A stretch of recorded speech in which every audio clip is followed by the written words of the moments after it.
Welcome, dear friends, to Family Shadows, a place where stories of love, sacrifice, and sometimes heartbreak within families come alive. If you find meaning in tales that remind us of the ties that hold us together, or sometimes tear us apart, then I invite you to stay with us. And if you haven't yet, kindly subscribe to our channel so you'll never miss these journeys of the heart. Each story we share is more than entertainment. It's a reflection of the hidden corners of our own families, the unspoken words, the regrets, and the moments of grace. Today's story is titled, "I Paid for My Grandkids' Private School, Then I Wasn't Invited to Graduation." It is a story of a grandfather named George, of promises made and broken, of silence that cuts deeper than words, and of a love so steadfast that not even rejection could dim it. George Miller was 68 years old, and his hands carried the memory of 1,000 days of work. Not the kind of work that won awards or got headlines, but the steady, dependable labor that built houses, mended roofs, repaired the little cracks that other people ignored. He had been a carpenter for most of his life, a man whose tools were worn smooth by decades of calluses, whose eyes still softened whenever he passed by a house he once helped to raise. He lived in a modest one-story home on the edge of a quiet town in Ohio.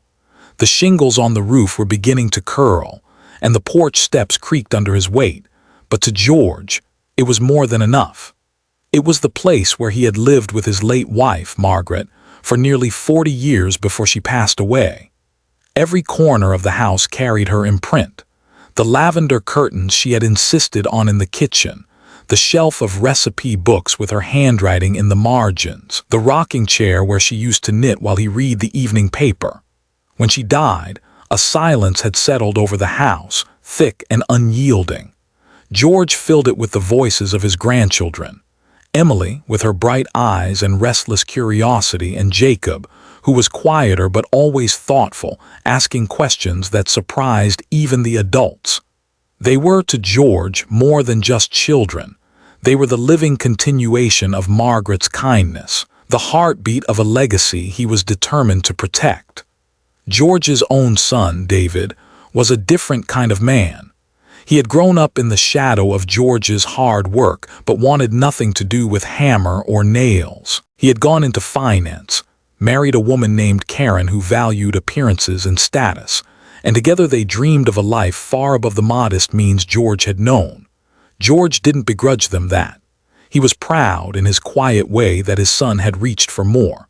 But pride has its shadows. Where George saw sacrifice, David often saw limitation.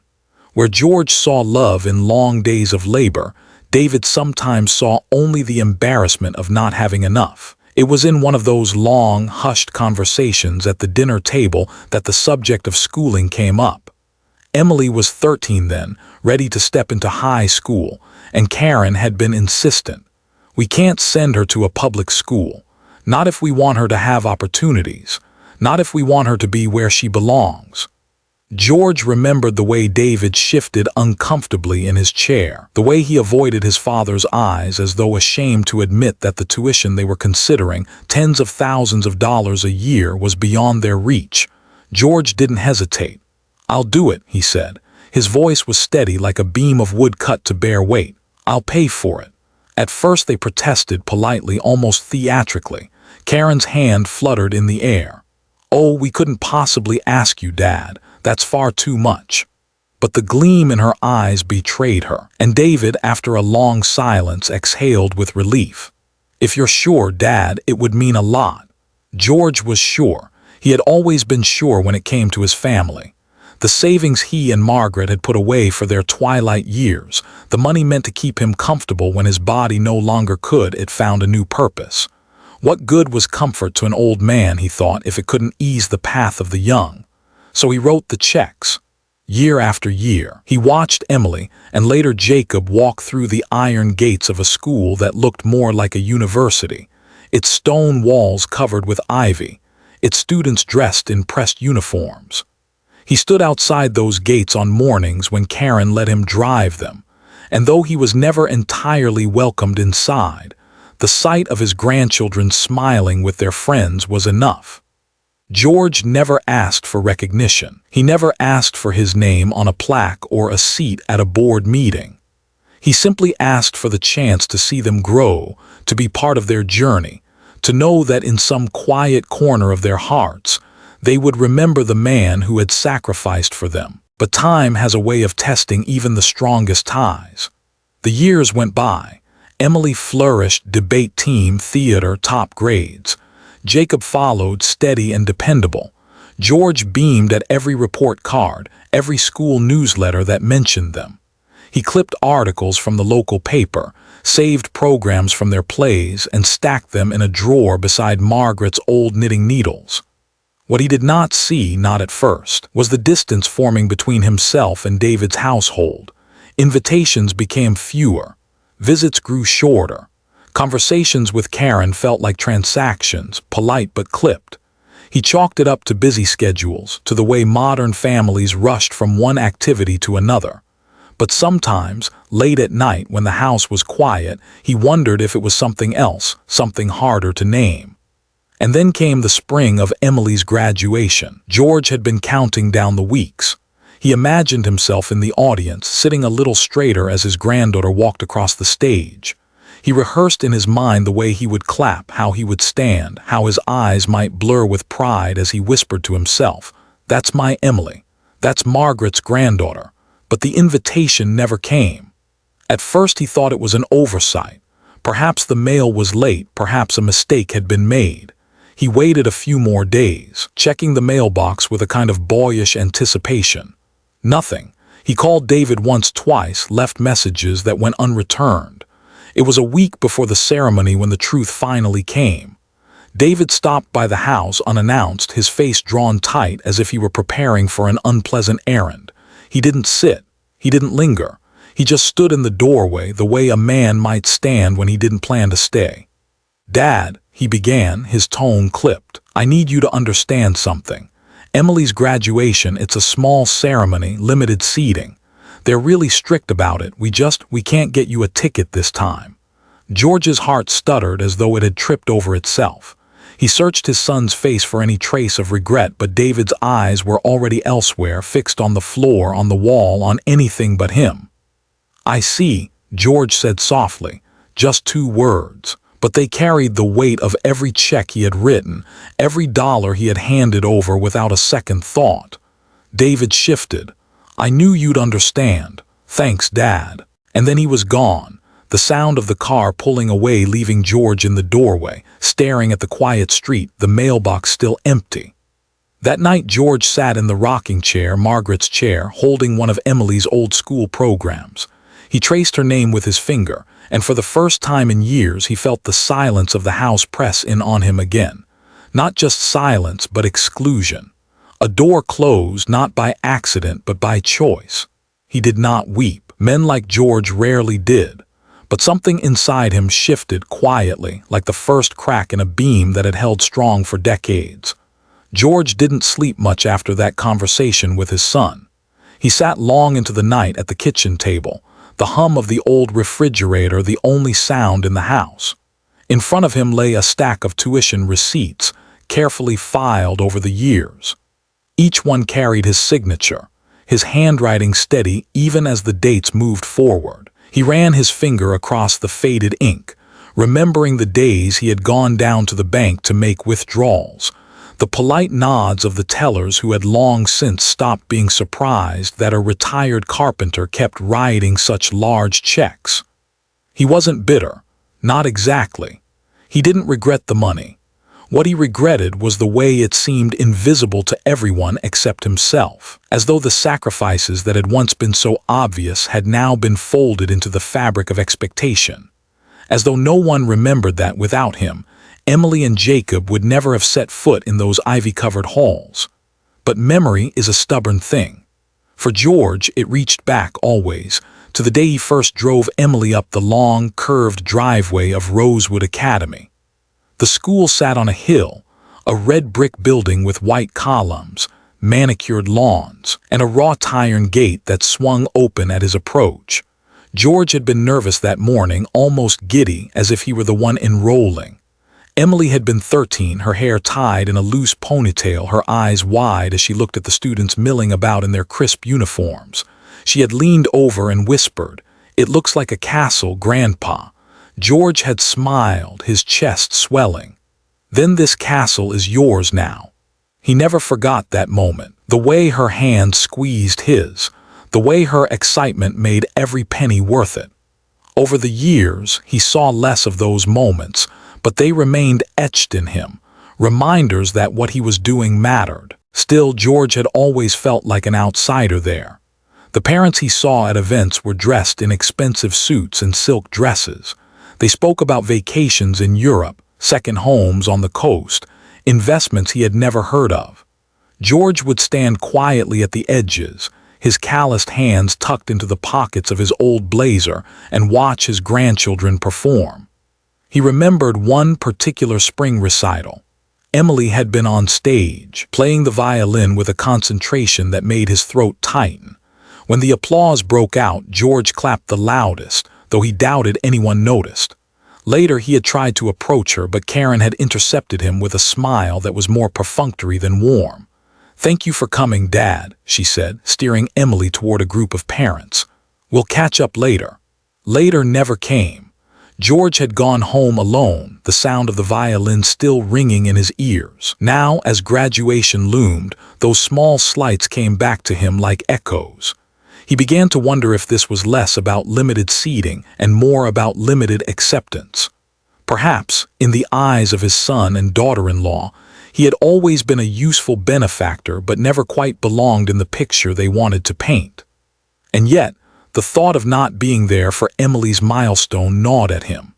She was his granddaughter, his Margaret's granddaughter. He imagined Margaret sitting beside him in spirit, her eyes wet with pride. Could he truly stay away? The week of the ceremony, George found himself driving past Rosewood Academy almost every day. He told himself it was just habit, that he was running errands nearby.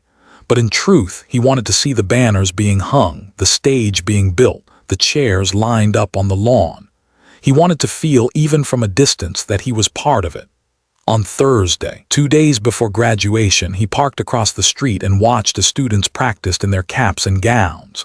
The sight made his heart ache. Emily was among them, her gown slightly loose around the shoulders, her laugh carrying across the field as she spoke with friends. She looked so grown, so ready for the world. George stayed hidden in his car, his hands gripping the steering wheel. He didn't want to embarrass her. He didn't want to intrude. But he whispered softly, "That's my girl, Margaret. You'd be proud." That evening, he pulled out a small wooden box from his closet. Inside was a silver locket, not new but polished carefully, that had once belonged to Margaret. She had worn it on special occasions, the kind of simple, timeless jewelry that carried more meaning than value. George had kept it after her passing, waiting for the right moment to give it to Emily. This, he decided, would be the moment. If he couldn't sit in the audience, he could at least place in Emily's hands a piece of her grandmother, a reminder that she came from a line of love and sacrifice. Alongside the locket, he took out a sheet of paper and began to write. His handwriting was slow, deliberate, each word chosen with care.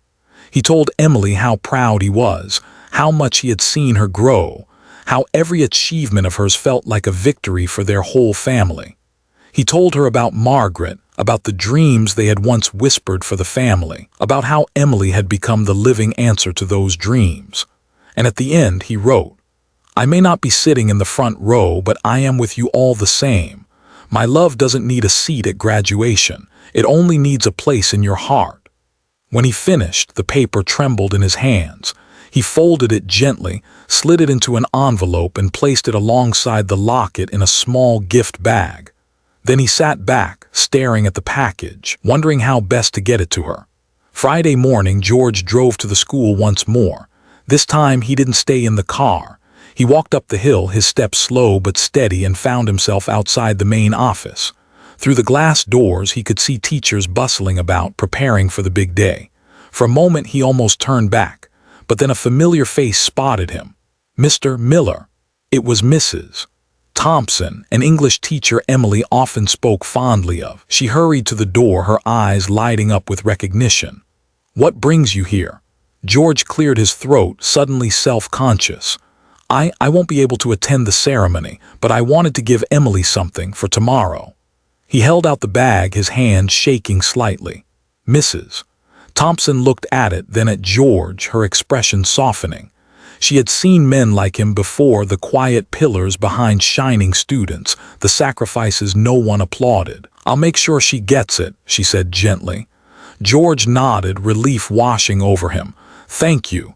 It means more than I can say." As he walked back down the hill, the weight in his chest eased a little. He couldn't be inside that hall, but at least Emily would know he hadn't forgotten her. At least she would feel his love, even if it arrived in the form of a locket and a folded note. That night, George sat once more in the rocking chair, listening to the creak of the wood. For the first time in days, he slept soundly, dreaming of Margaret smiling at him, her locket shining faintly against Emily's gown. The morning of Emily's graduation dawned bright, as if the sun itself had dressed in celebration.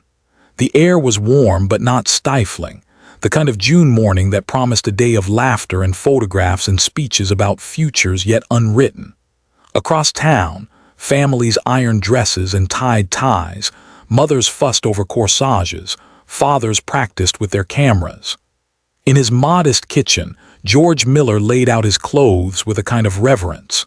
He chose a navy blazer, worn at the elbows but brushed clean, a white shirt pressed as best he could manage, and the same brown shoes he had worn to Margaret's funeral. He polished them again, more out of habit than necessity. He had no ticket, no seat waiting for him, but still he dressed the part. It mattered to him that if Emily glimpsed him, even for a second, she would see her grandfather standing tall, not as an outsider but as someone who belonged. He poured himself a cup of coffee, but it sat cooling on the table untouched. His nerves were too restless for food, too knotted for comfort. The gift had already been delivered through Mrs. Thompson, the teacher he trusted, but George needed to be close. He needed to feel in some quiet way that he was part of the day. By 10 o'clock he was in his car, driving slowly down the familiar road toward Rosewood Academy. He parked across from the entrance, in a row of cars that belonged mostly to neighbors and curious townsfolk who wanted to glimpse the pageantry. From where he sat, George could see the crowd beginning to form. Parents in suits, grandparents in dresses, friends with bouquets and balloons. They streamed through the gates, their voices carrying on the breeze. George remained in the driver's seat for a long while, his fingers drumming against the steering wheel. He could have gone home. No one expected him to be here, but something in his heart urged him to stay. Margaret would have stayed.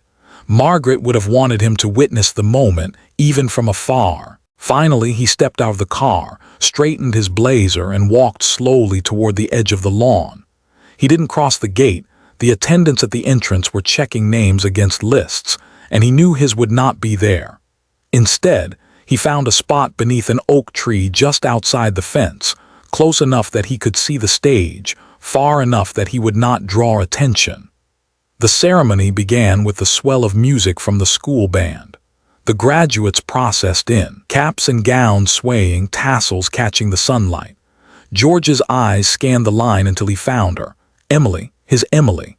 She walked with confidence, her shoulders back, her smile broad as she glanced toward the audience. George's breath caught.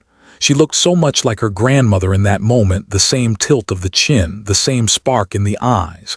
He wanted to call out her name, to wave, but he stayed still. This was her day, not his. The speeches followed. The headmaster spoke of excellence and tradition. A student gave a valedictory address that drew polite laughter and applause. George barely heard the words. His gaze remained fixed on Emily, memorizing the way her cap sat slightly crooked, the way she tapped her foot in rhythm to the applause. And then the roll call of names began. One by one, students mounted the stage to receive their diplomas, each greeted by claps and cheers. When Emily Carter was announced, George's hands clenched at his sides. He wanted to cheer, to shout, to let the whole field know that this was his granddaughter, the child he had carried on his shoulders, the girl he had once taught to ride a bike in the cracked driveway of his home. Instead, he whispered, "That's my girl," his voice swallowed by the rustle of leaves above. Emily walked across the stage, her gown swaying, her smile radiant. She shook hands, accepted her diploma, posed for a photograph. For a brief second, her eyes scanned the crowd. Did she see him? George couldn't be sure. But in that fleeting moment, he liked to believe she felt his presence like a quiet current running just beneath the noise. The ceremony stretched on. More names, more applause, more photographs. George stayed rooted to his spot, the heat of the sun pressing against his back. He thought of Margaret again, how proud she would have been, how she would have insisted on sitting in the front row with her camera ready. He thought of the money he had spent, the sacrifices he had made, but mostly, he thought of the simple joy of seeing Emily take her first steps into adulthood. When the final name was called and the caps were thrown into the air, George's heart surged with both pride and sorrow. Pride for the young woman Emily had become.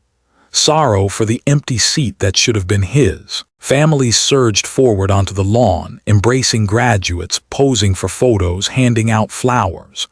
George stayed back, watching through the fence as David and Karen surrounded Emily, pulling her into hugs, snapping pictures. He wanted so badly to step forward, to fold her into his arms, to tell her how proud he was. But he remembered his son's words, the quiet rejection. It's a small ceremony, limited seating. So he remained where he was, an observer rather than a participant. Minutes turned into an hour as he lingered, unwilling to leave just yet.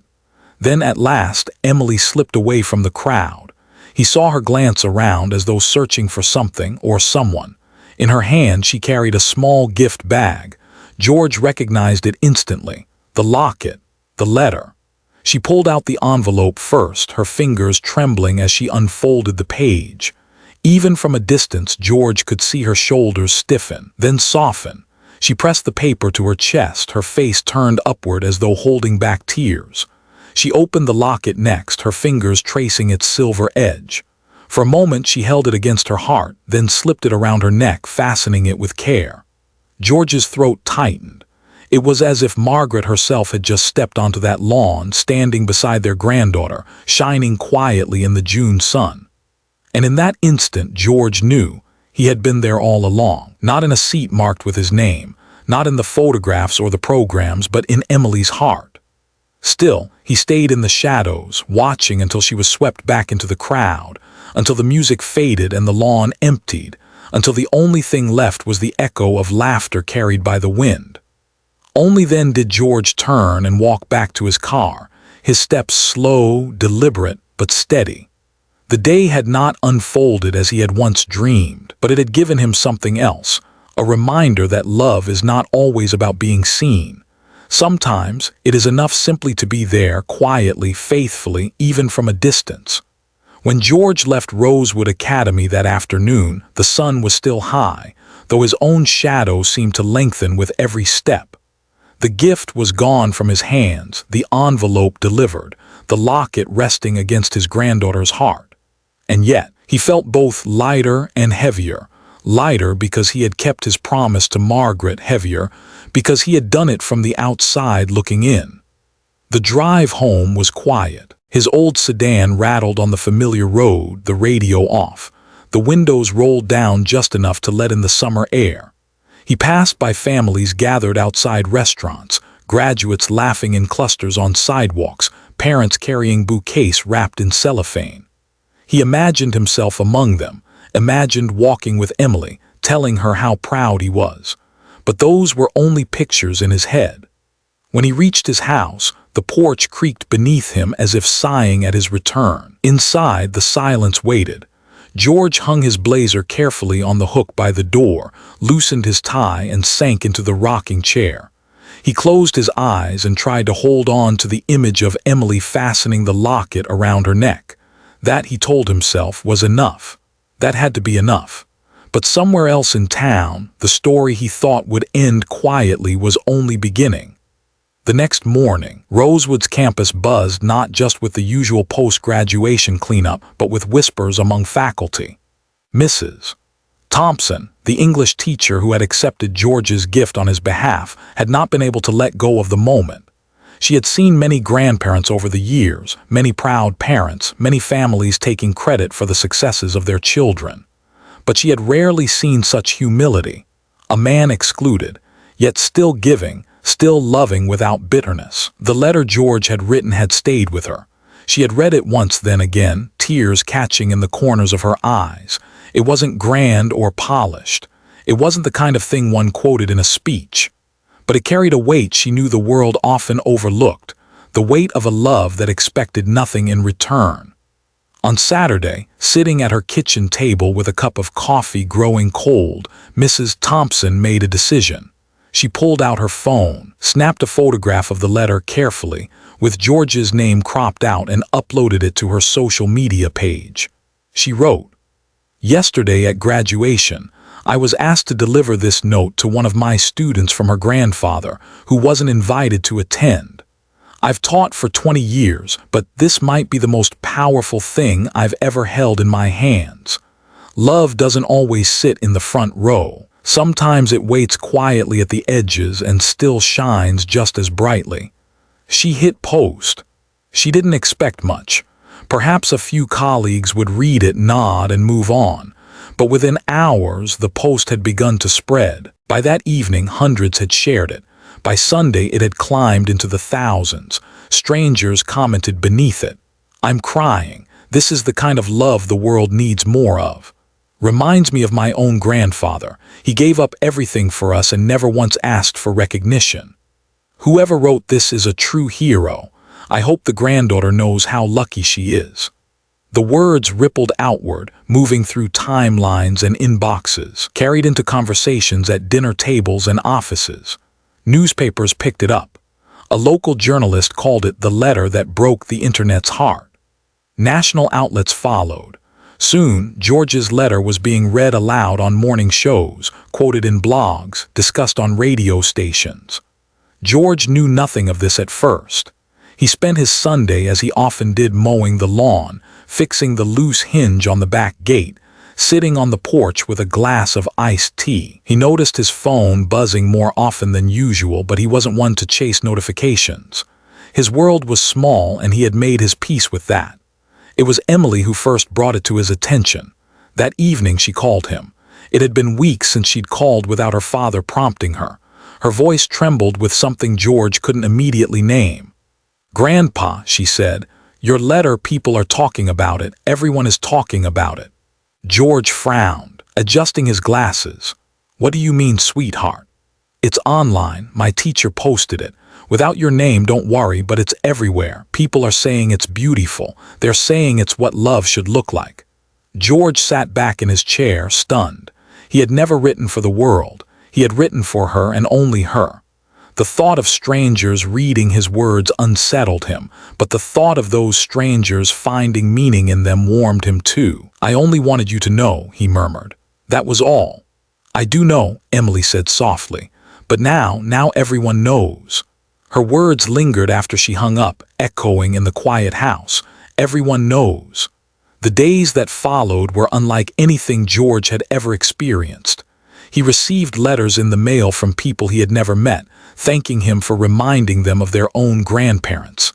Neighbors stopped him at the grocery store, patting his shoulder, telling him they had read his words online. A pastor from a nearby church quoted the letter in his Sunday sermon. George accepted it all with the same quiet humility that had shaped his life. He didn't bask in it, didn't claim it as a victory. He simply smiled, nodded, and returned home to his rocking chair, where he read the letters and thought of Margaret. David and Karen, on the other hand, felt the weight of the story in a different way. For them, the letter was a mirror they did not want to face. Their friends had read it, their coworkers had read it, and though no names were mentioned, the details were enough to draw conclusions. Whispers circled around them, whispers about ingratitude, about vanity, about the cruelty of excluding the very man who had made their children's education possible. Karen tried to brush it off at first. "It'll blow over," she told David. People forget quickly. But David wasn't so sure. He saw the looks at work, the comments online, the subtle distancing of neighbors who had once praised their perfect family image. He felt the shame gnawing at him, shame he didn't want to admit. Meanwhile, Emily wore the locket every day. She carried the letter folded in her purse as though it were a shield against the world's noise. For her, the viral story wasn't about embarrassment or attention. It was about truth, the truth of her grandfather's love, now undeniable, now visible to anyone willing to see. One evening, a week after the graduation, George's doorbell rang. He opened it to find David standing there, shoulders slumped, eyes tired. For a moment neither spoke. The silence was heavy, filled with all the words left unsaid over the years. Finally, David broke it. "Dad, I'm sorry." His voice cracked. "I don't know what else to say." George studied his son, the man he had raised, the boy who had once run barefoot through the same yard, the child who had clung to him after a nightmare. He saw not just the arrogance of adulthood, but the fear beneath it. The fear of being judged, of not being enough, of losing control. George's reply was simple. "I never needed an invitation, son. I only needed to be part of your lives." David's eyes glistened. For the first time in years, he stepped forward and embraced his father. And in that moment, beneath the porch light of a modest house on a quiet Ohio street, the story found its truest chapter. Not in the shares or the comments, not in the headlines or the broadcasts, but in the embrace of a father and a son, stitched back together by the enduring strength of love. The week after David came to his father's porch, the world hadn't stopped talking. The letter was everywhere now. Newspapers had reprinted it in full, radio hosts had read it aloud to their listeners, and even a national talk show dedicated a segment to the grandfather who loved quietly. They spoke of him as though he were some rare figure, a saint among ordinary men. But George never saw himself that way. To him, he was just a man who had written a note to his granddaughter, nothing more. He didn't feel comfortable with all the praise, though he couldn't deny it warmed the old, weathered corners of his heart.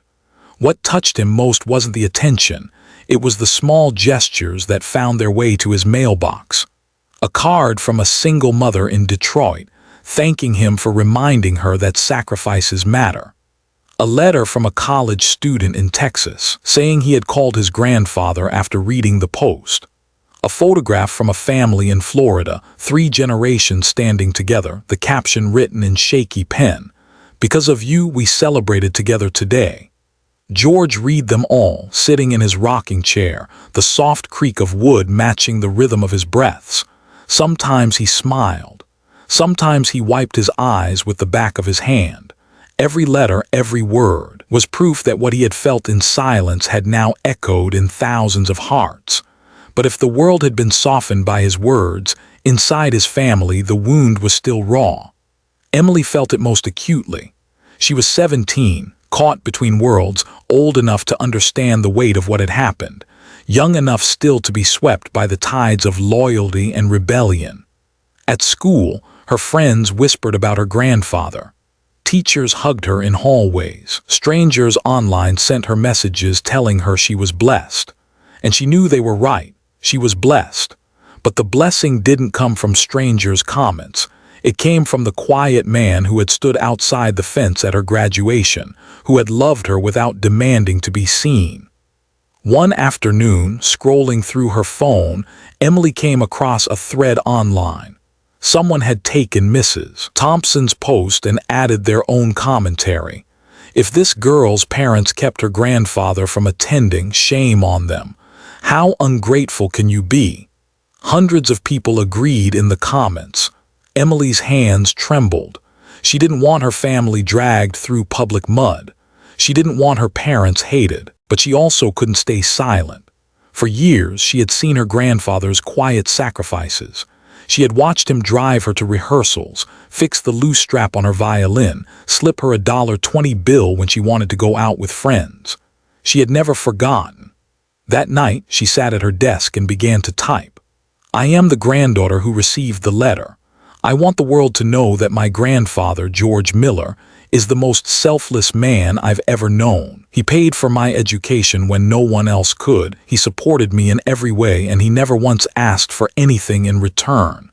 If he wasn't at my graduation, it wasn't because he didn't want to be. It was because of choices made by others.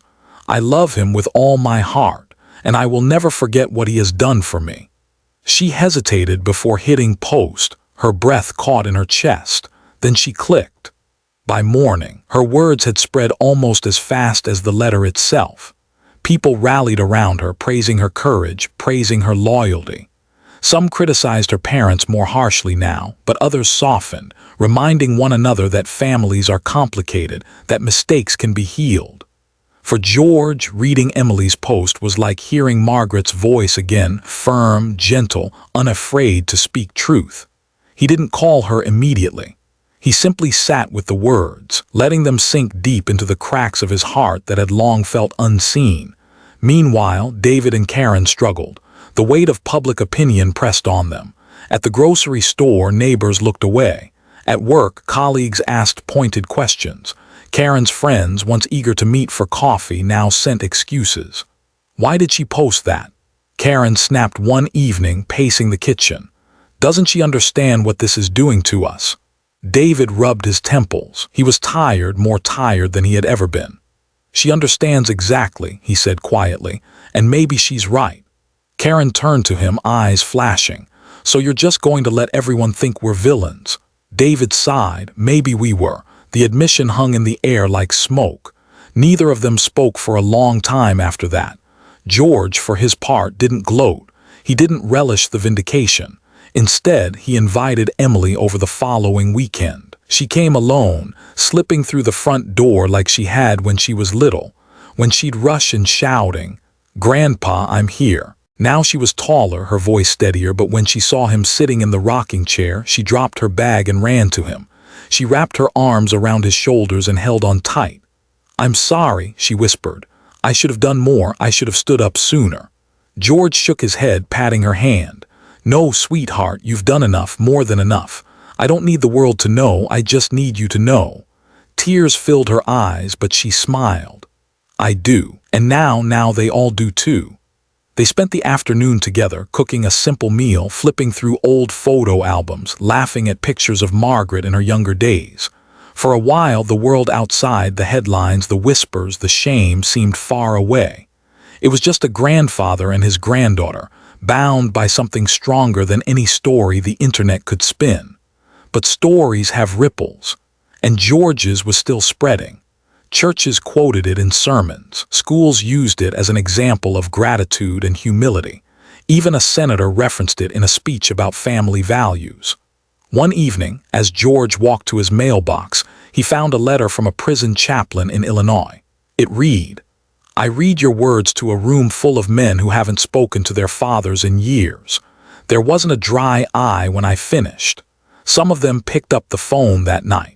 You should know your love is mending more than just your own family." George held the letter against his chest, his eyes stinging. He had never set out to change the world. He only wanted to love his granddaughter. But perhaps, he thought, love has a way of spilling over, reaching places we can't even imagine.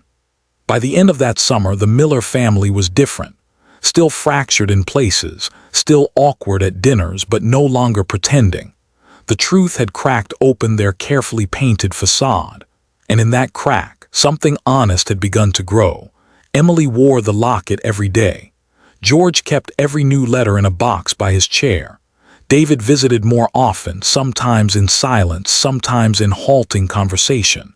And Karen, though still guarded, began to soften slowly, reluctantly, as if testing whether grace might be possible after all. And George, he simply lived as he always had. Quietly, faithfully, loving from the edges but no longer invisible. By late summer, George's quiet life was no longer entirely his own. The story that had begun with one folded piece of paper kept circling outward, like stones cast into water. Each week seemed to bring some new surprise to his mailbox, his phone, or the knock at his door. It began with a letter from a local high school principal. She wrote, "Your words touched my staff. Would you consider speaking to our students about what family means?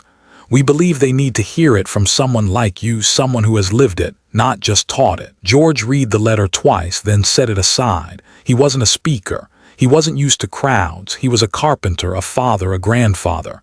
His stage had always been the workshop, his applause the sound of nails hammered firm.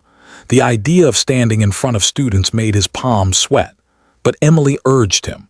"Grandpa, you should do it. You don't have to say much, just be you. That's what everyone loves." So he agreed.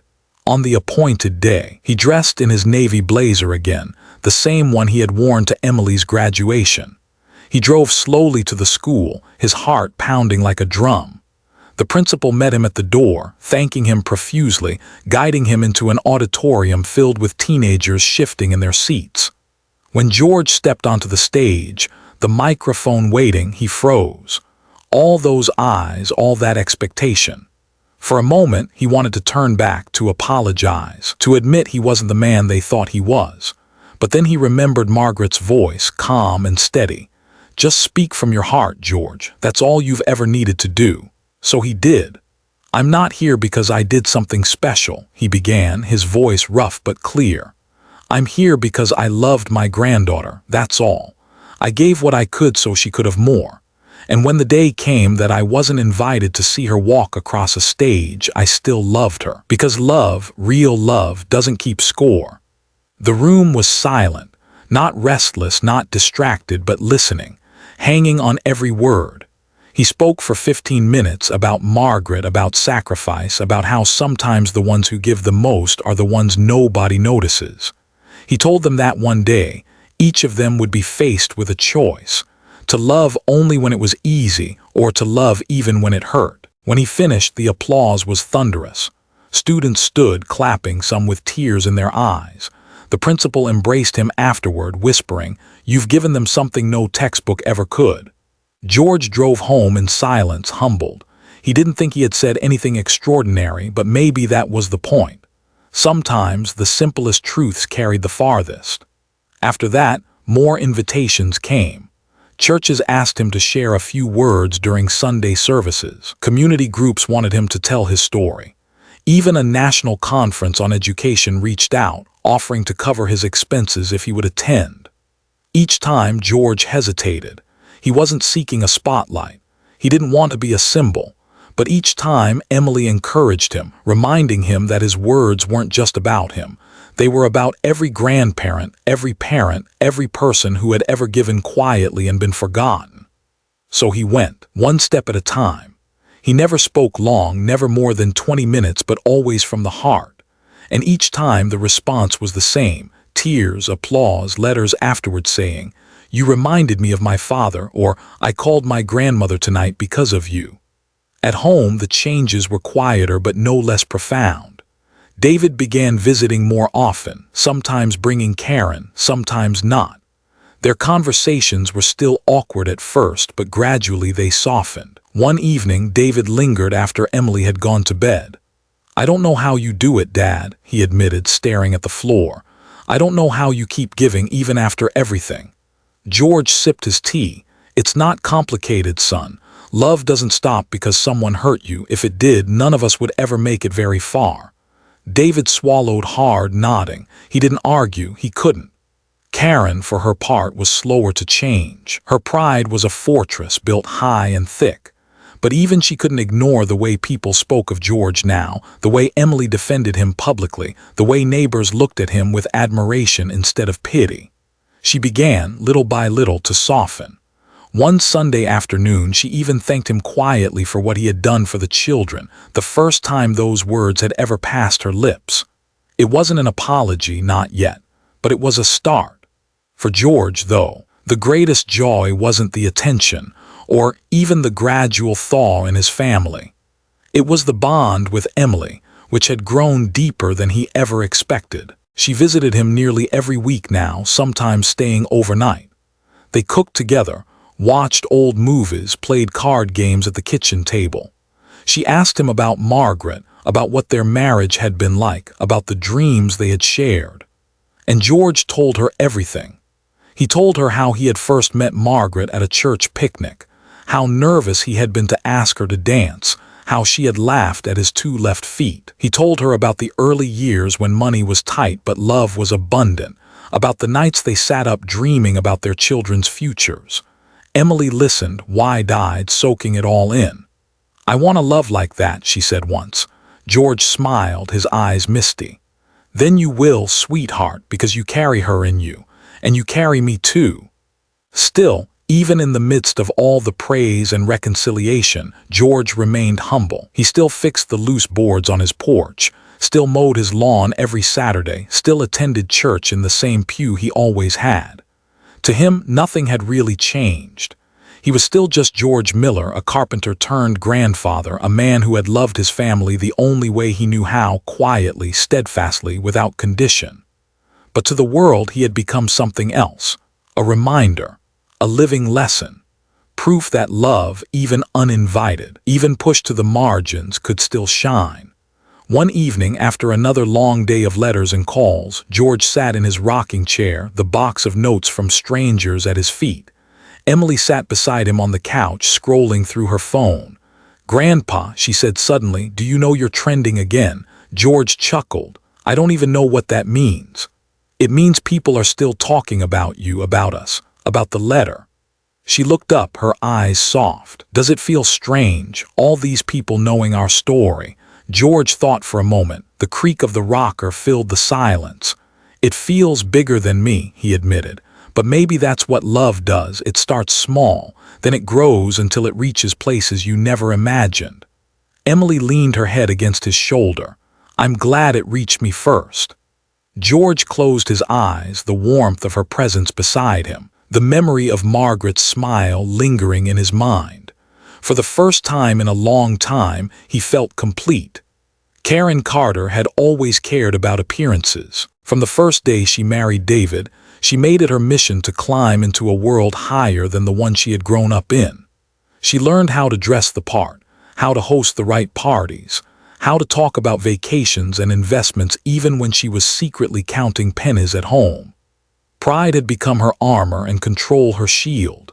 But pride is heavy, and armor weighs a person down. And as the weeks passed after Emily's graduation, Karen found herself carrying something even heavier, shame. It wasn't just the whispers of neighbors, though those cut sharp.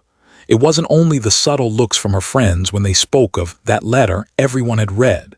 It was something deeper, the knowledge that she had been wrong, that she had turned away a man who had given more to her children than she ever had, that her own daughter now looked at her differently, measuring her against the quiet, steady love of her grandfather. At first, Karen resisted.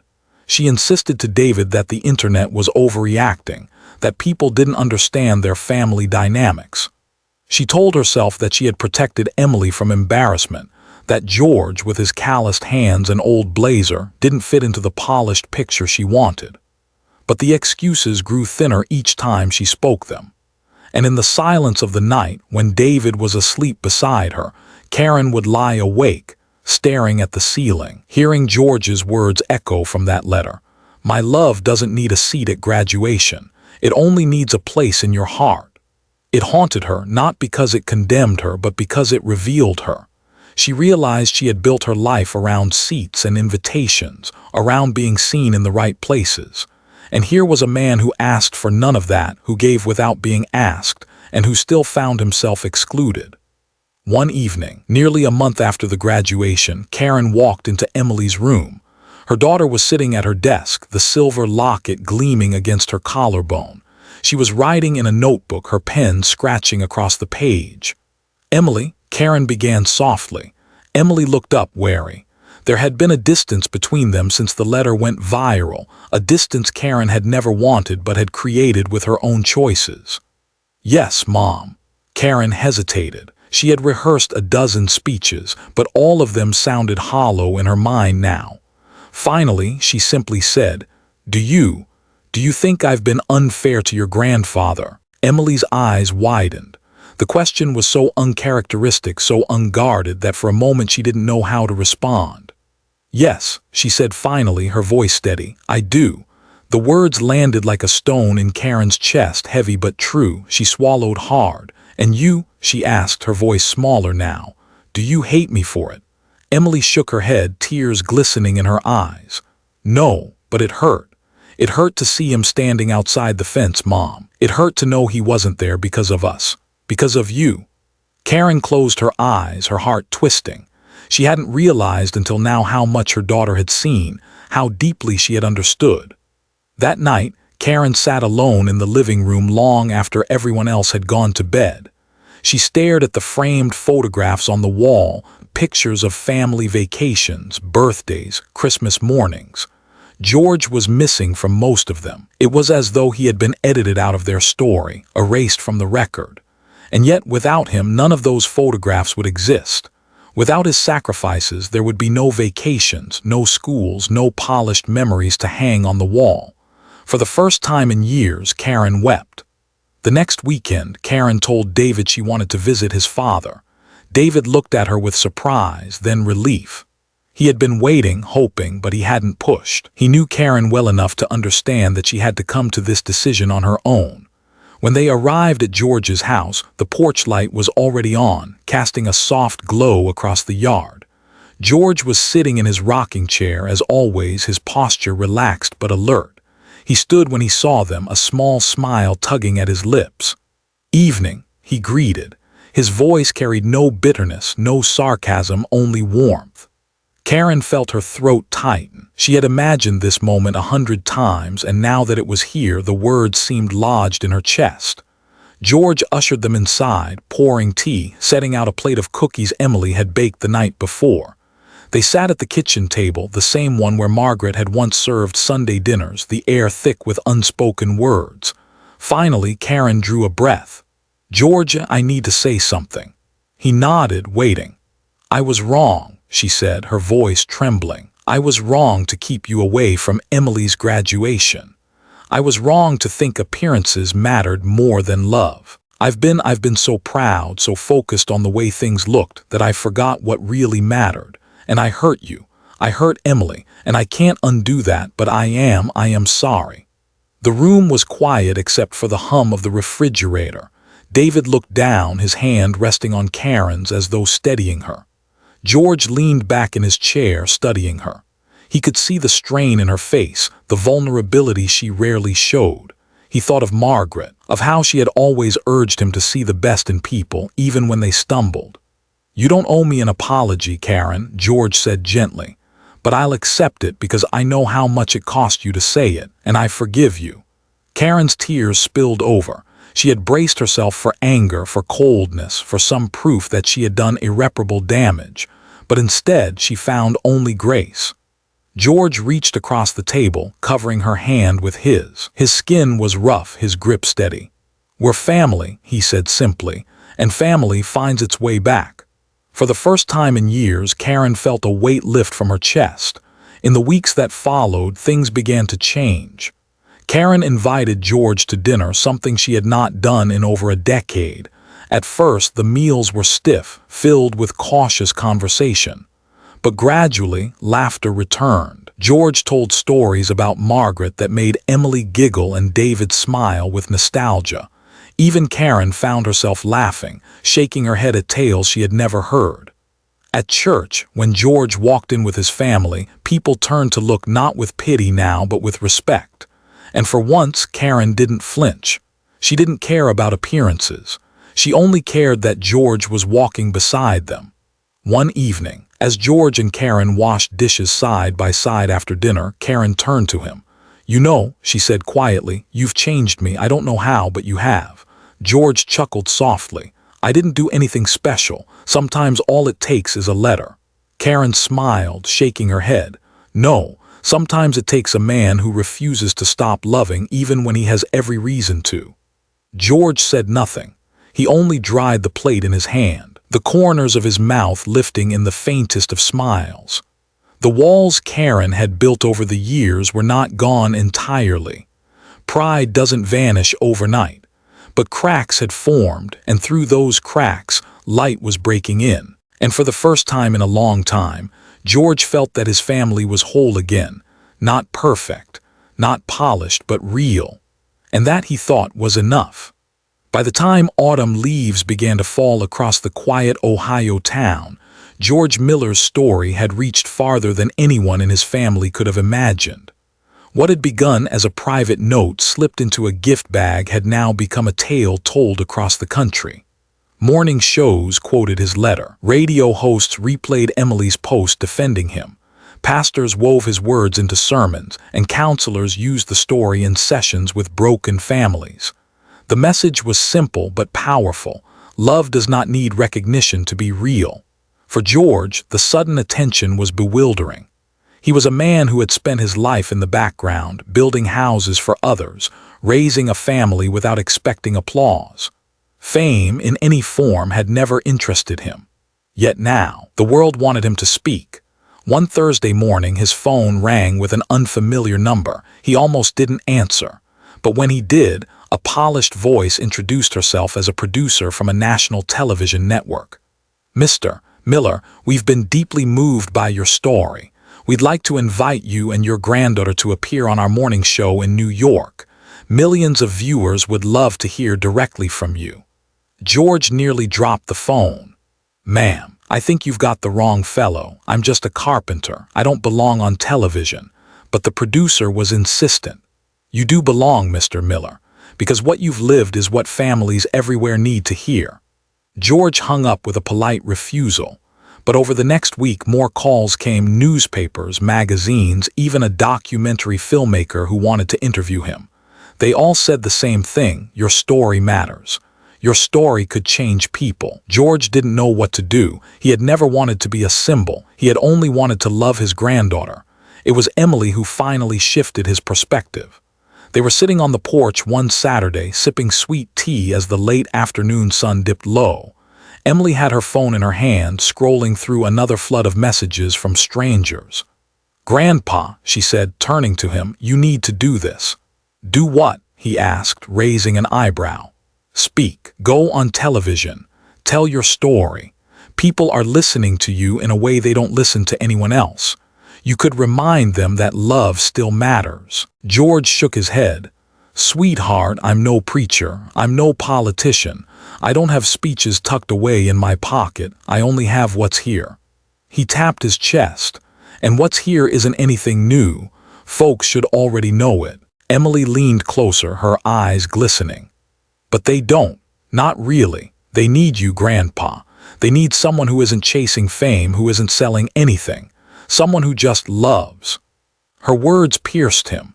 He looked at her, seeing not just the young woman she was becoming, but the little girl she had once been, the child who used to ask him to tell bedtime stories, the teenager who once whispered, "It looks like a castle, Grandpa," on her first day at Rosewood Academy. He thought of Margaret, too. She had always believed in the quiet power of love. She had always told him, "George, even a whisper can echo if it's true enough." Maybe, he thought, this was his chance to let that whisper travel farther. The following month, George and Emily boarded a plane for the first time together. For George, it was his first flight in decades. He gripped the armrests tightly as the engines roared, his knuckles white, while Emily laughed and reassured him. "Relax, Grandpa, we're just climbing into the clouds." "Feels more like we're strapped to a rocket," he muttered, but the twinkle in his eye betrayed his amusement. When they arrived in New York, the city overwhelmed him. The noise, the lights, the endless towers of glass and steel. He clung to Emily's arm as they were ushered into a sleek hotel, producers buzzing around them, makeup artists preparing them for cameras.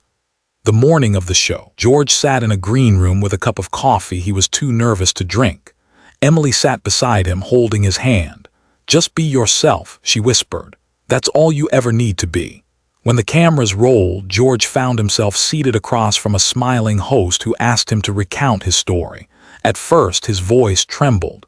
But then he remembered Emily, remembered Margaret, remembered the simple truth he had written in that letter. "I didn't do anything special," he said, his words slow but steady. "I only loved my granddaughter, and I kept loving her even when I wasn't invited, even when it hurt, because that's what love is. It doesn't wait for permission. It doesn't demand recognition, it just gives." The studio fell silent. The host leaned forward, visibly moved. Emily squeezed his hand, her eyes shining. By the time the segment ended, George had said only a few sentences, but those sentences traveled further than he ever imagined. Clips of the interview spread online, shared by millions. Commentators praised his humility, his clarity, his refusal to dramatize what he saw as ordinary. Back home in Ohio, George's porch once again became a place of pilgrimage. Neighbors dropped by with casseroles and pies, wanting to thank him. Strangers sent letters by the dozen. A retired teacher from California wrote, "You reminded me why I went into education. Thank you for that." A young father from Georgia confessed, "I had shut out my dad for years. Your story made me call him. We talked for the first time in a decade." George read each one carefully, storing them in his ever-growing box beside the rocking chair. He never stopped marveling at how something so small, a letter folded into an envelope, had grown into something so vast. But he never let it change who he was. He still woke early to fix the loose shingles on his roof. He still drove his old sedan to the grocery store every Thursday. He still waved to the mailman, still tended the roses Margaret had planted years ago. Fame, as the world defined it, had brushed against him, but George remained George. For David and Karen, the national spotlight was harder to bear. At first, they dreaded the attention, fearing judgment. But as they watched George speak on television, they began to see what Emily had always seen, a man who gave everything and asked for nothing. Karen, in particular, felt the sting of contrast. On screen, George was calm, genuine, untouched by pride. She realized how shallow her own fears had been, how much she had missed by trying to polish her family's image. Slowly, she began to let go. She stopped worrying about what others thought. She started focusing on what mattered inside her own home, and for the first time in years, she began to feel lighter. One evening, not long after their return from New York, George sat on his porch with Emily beside him. The autumn air was crisp, the sky streaked with pink and gold. "Grandpa," Emily said, "do you ever wish things had gone differently, that you had been invited that day, that none of this had happened?" George rocked slowly, his eyes fixed on the horizon. "Sometimes," he admitted, "it would have been nice to sit in the front row, to clap and cheer with everyone else. But if that had happened, there'd have been no letter, no story, and maybe none of this." He paused, turning to her with a small smile. "Life has a way of surprising us, sweetheart. Sometimes what feels like rejection is just love finding another way to shine." Emily leaned her head against his shoulder, the locket cool against her skin. "I'm glad it shined through you." George closed his eyes, letting the quiet wash over him. The world might see him as a symbol, a headline, a story to share. But to him, he was still just a grandfather on a porch, holding the hand of the granddaughter he loved. And that, he thought, was all he had ever wanted to be. The first frost came early that year. George noticed it one morning as he stepped onto the porch, the grass sparkling silver under the rising sun. He tugged his jacket tighter around his shoulders, feeling the chill settle into his bones. Age had a way of reminding him that winters were heavier now, that his steps were slower. But he also felt something else that morning, a quiet peace he hadn't known in years. Life had changed since the graduation that nearly broke his heart. The rift in the family had begun to close, and in its place something new, fragile but real, had started to grow. Emily visited often, David called regularly, and even Karen had made a habit of including George in family dinners. Sometimes it still felt strange, as though they were all learning to speak a new language after years of silence. But George welcomed the effort. More than once, Karen apologized, not in dramatic speeches but in small gestures. She asked him to carve the turkey at Thanksgiving, even though she usually insisted on doing it herself. She left him the biggest slice of pie. Once, as they cleared dishes, she even touched his arm and said softly, "I'm glad you're here, George." It was a simple sentence, but to George it was as though the years of distance had finally been bridged. Emily, meanwhile, was blossoming. The letter had become part of her story too. Teachers asked her to speak at school assemblies, reporters occasionally reached out, and she handled it with a grace that made George proud. But beneath it all, she was still the girl who loved to sit cross-legged on his living room rug, asking him questions about life, about love, about Margaret. One evening, as they sat by the fire, Emily spoke of her plans for the future. "I've been thinking about studying social work," she said, her eyes glowing. "Or maybe teaching, something where I can help people. I don't want to just make money, Grandpa, I want to matter." George looked at her for a long moment, his chest tightening with pride. "You already matter, sweetheart, but if that's what you want, then go for it. The world needs more hearts like yours." Emily smiled, fiddling with the locket around her neck. "You know, that letter of yours, it didn't just change the internet. It changed me. I don't think I'll ever forget it." George swallowed hard, his eyes misting. "Then maybe it did its job." As fall turned to winter, the requests for George to speak continued, though he accepted fewer of them now. His health was steady but slower, and he preferred the quiet of home. Still, every once in a while he agreed, usually when Emily insisted.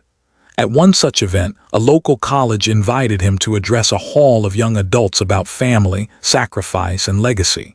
George, standing at the podium, looked out at the sea of faces and wondered what he could possibly offer them. "I'm not a scholar," he began, his voice echoing in the auditorium. "I'm not famous. I'm just a man who loved his family the best he could. Sometimes I got it wrong. Sometimes they got it wrong, but love isn't about perfection. It's about showing up, even when you're not asked, even when you're not wanted, especially then." The students leaned forward, silent. George continued, "One day, you'll all be tempted to measure your worth by what the world sees, your job, your house, your bank account. But I'm here to tell you the greatest legacy you'll leave isn't any of that. It's the love you give, and sometimes the love you forgive." When he finished, the applause rolled over him like a wave, but George only nodded, stepped down from the stage, and quietly returned home. He didn't need the applause. The words had been for them, not for him. Back in his small house, the days settled into a rhythm. Mornings on the porch, afternoons fixing whatever needed fixing, evenings with Emily when she could visit.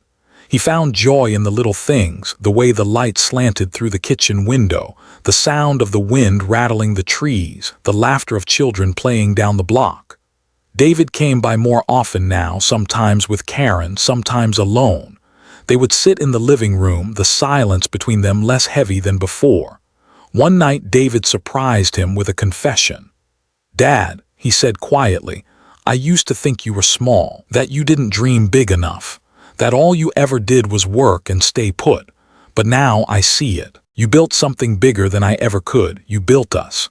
George's throat tightened. He wanted to say something profound, but the only words that came were simple. "That's all I ever wanted." For David, that was enough. By December, the snow blanketed the town in silence. George's house glowed with the warmth of Christmas lights strung along the porch, Emily's idea.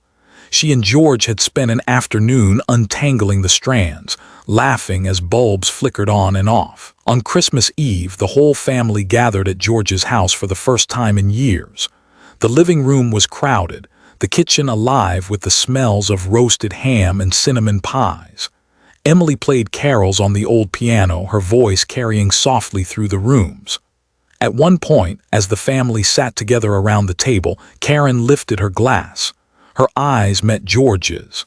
"To the man who taught us all what love really means," she said. Everyone raised their glasses. George lowered his head, embarrassed by the attention but also deeply moved. For a moment he imagined Margaret sitting beside him, her hand resting on his. He could almost hear her whisper, "This is what we dreamed of, George. This is the family we hoped for." And for the first time in a long time, George allowed himself to believe it was true. Later that night, after everyone had gone home and the house was quiet again, George stood by the window, looking out at the snow-covered yard. He thought of the journey that had brought him here, from the sting of rejection at Emily's graduation, to the viral letter, to the slow healing of his family. He knew he was nearing the twilight of his years. His body was slower, his hair thinner, his days numbered. But he no longer feared what was coming, because he knew in the hearts of his family, especially in Emily's, his love would live on. It was not fame that mattered, nor headlines, nor applause. It was this: the knowledge that he had given and that his giving had planted roots deep enough to outlast him. George turned away from the window, the house bathed in the soft glow of Christmas lights, and whispered into the silence, "Thank you, Margaret, we did all right." The night before Emily left for college, the old Miller house was quiet. She sat on the living room floor, her suitcase half-packed in the corner, while George rested in his familiar rocking chair. The lamp cast a golden glow, softening the lines of his face, making him look almost like the younger man he had once been. "Grandpa," Emily whispered, her fingers playing with the silver locket at her neck, "I'm scared. What if I can't do it? What if I fail?" George leaned forward, his voice gentle but firm. "Sweetheart, you won't fail, and if you stumble, you'll get back up. Because life isn't about never falling.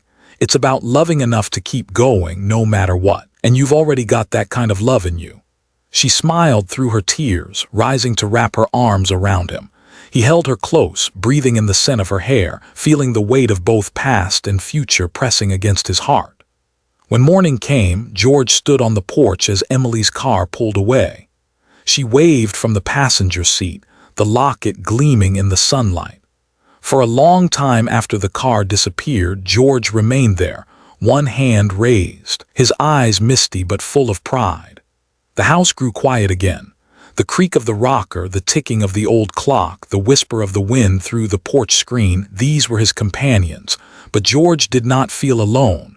He carried Margaret in his heart, and now Emily carried him in hers. That was enough.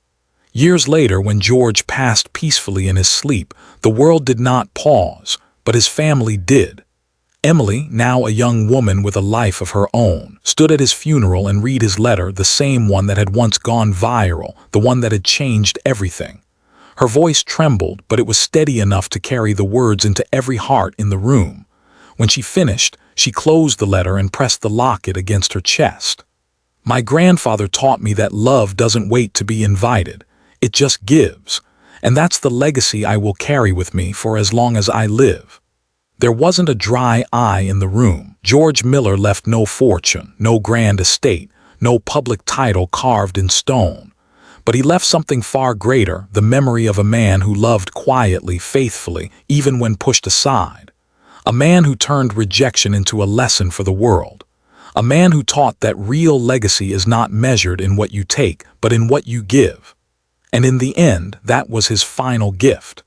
Dear friends, thank you for listening to this story on Family Shadows. Stories like George's remind us that family, though often complicated, is still where the deepest lessons of love are found. We wish you health, peace, and the joy of a happy family. May you always feel the strength of unconditional love in your own lives, and may you never forget to share it with those around you. If this story touched you, we invite you to stay with us for more. Subscribe, share, and keep walking with us through these shadows of family, where love always finds a way to shine.